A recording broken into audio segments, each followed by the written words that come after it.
अभिज्ञान शाकुंतलम।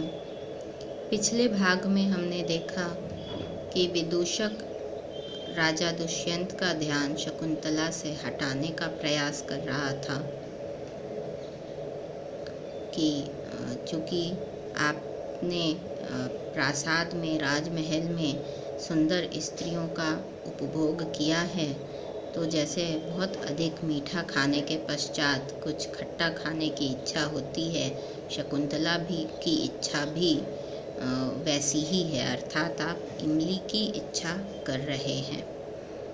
तो राजा कहते हैं, न तावदेनाम पश्यसी, तुमने अभी उसको देखा नहीं है, शकुंतला को देखा नहीं है। येन एवं वादी, इसलिए ऐसा कह रहे हो।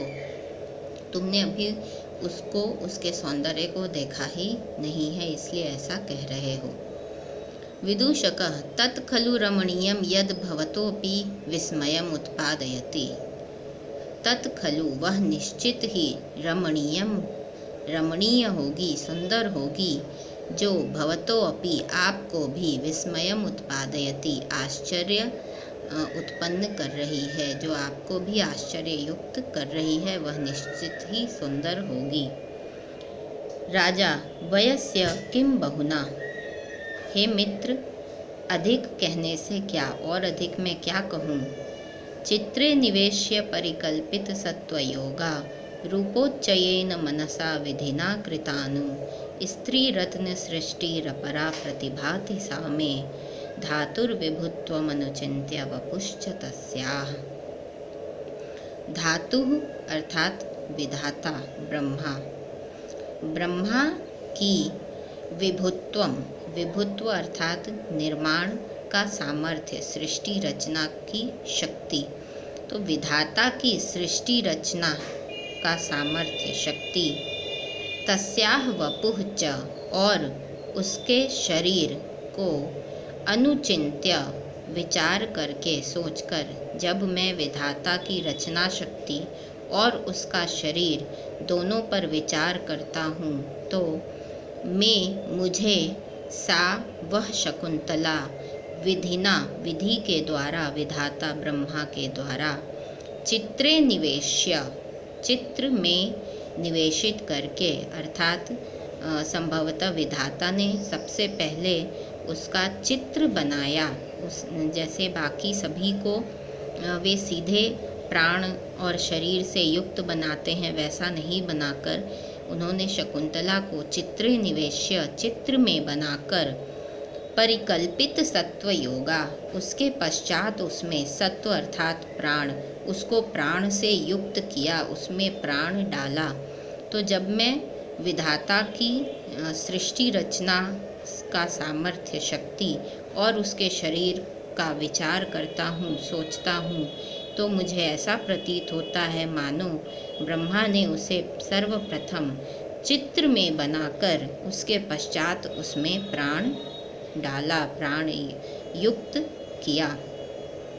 मनसा नु रूपोच्चयेन, और मन के द्वारा, नु निश्चित ही, रूपोच्चयेन, रूप सौंदर्य उच्चय समूह, सौंदर्य समूह से कृता बनाई गई, अपरा, अपरा अर्थात पारलौकिक, जो इस लोक की ही प्रतीत नहीं होती, पृथ्वी लोक की प्रतीत नहीं होती, पारलौकिक, अलौकिक, अनुपम, अद्वितीय, स्त्री रत्न सृष्टि, स्त्री रत्न की रचना प्रतिभाती लगती है।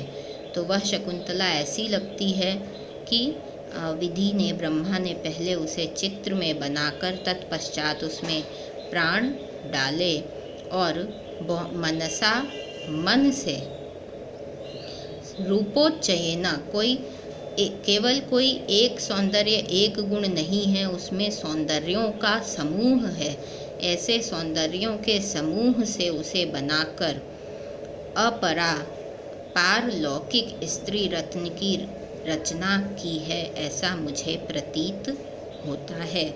तो यह शकुंतला के सौंदर्य की प्रशंसा कर रहे हैं राजा विदूषक से।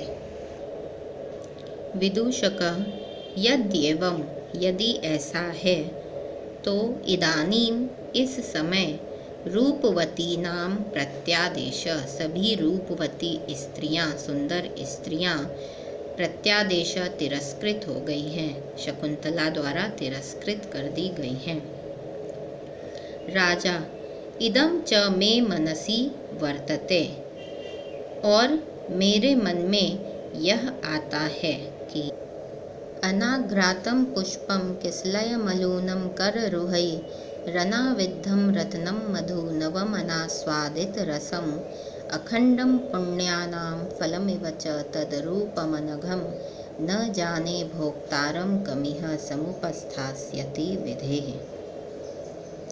आगे राजा उसके सौंदर्य वर्णन में कहते हैं, अनघम तत्रूपम, अनघ अर्थात निष्कलंक, जिसमें किसी भी प्रकार का दोष कलंक नहीं हो, बिल्कुल निर्दोष। तत्रूपम, वह रूप, वह सौंदर्य, शकुंतला का वह निष्कलंक निर्दोष सौंदर्य कैसा है?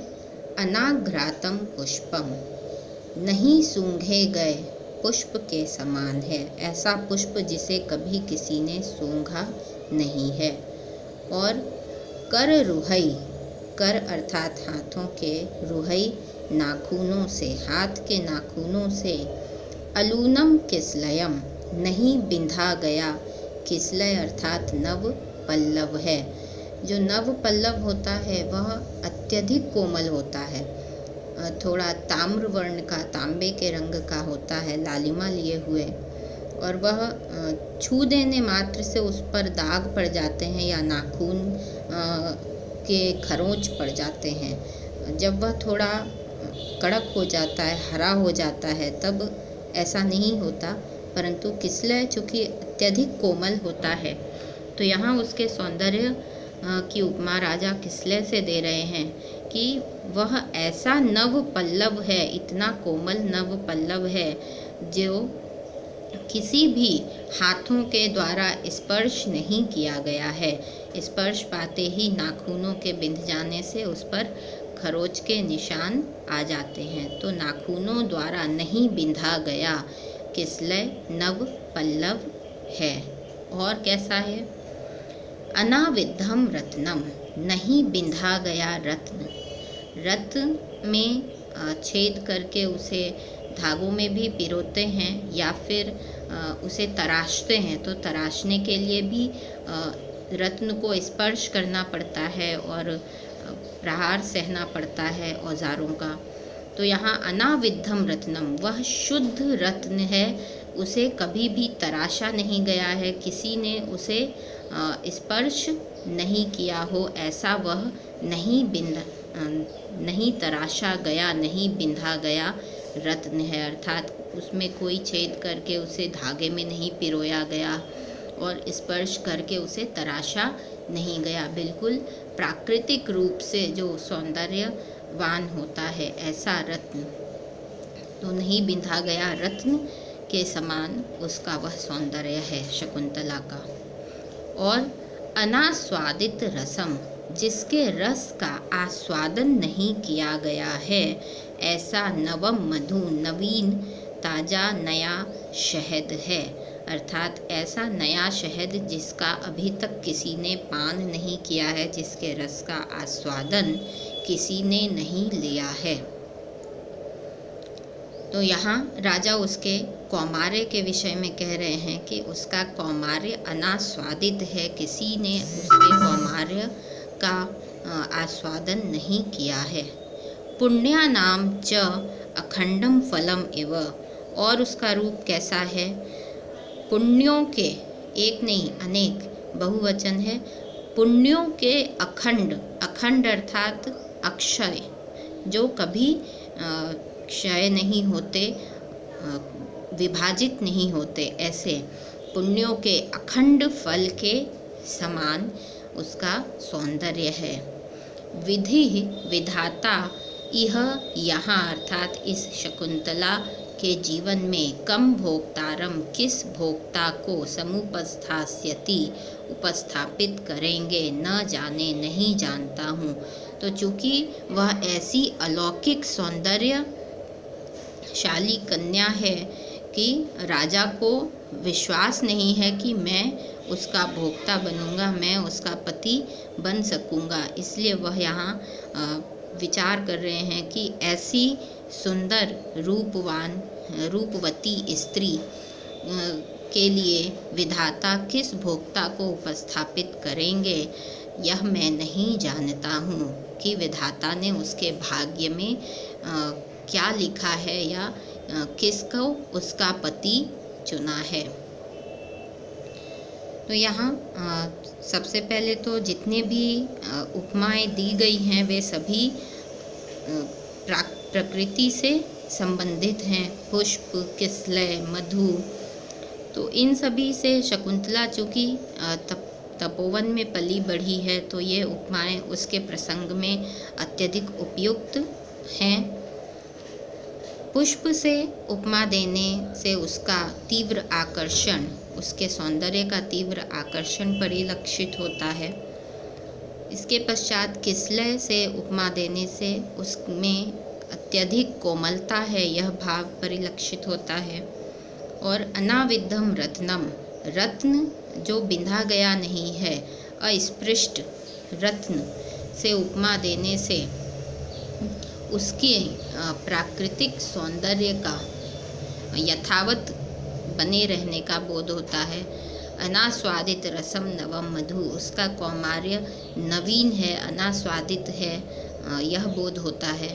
और पुण्या नाम च अखंडम फलमेव, वह अखंड पुण्यों के फल के समान है। इससे उसकी दिव्यता, उसकी पुण्यता परिलक्षित होती है।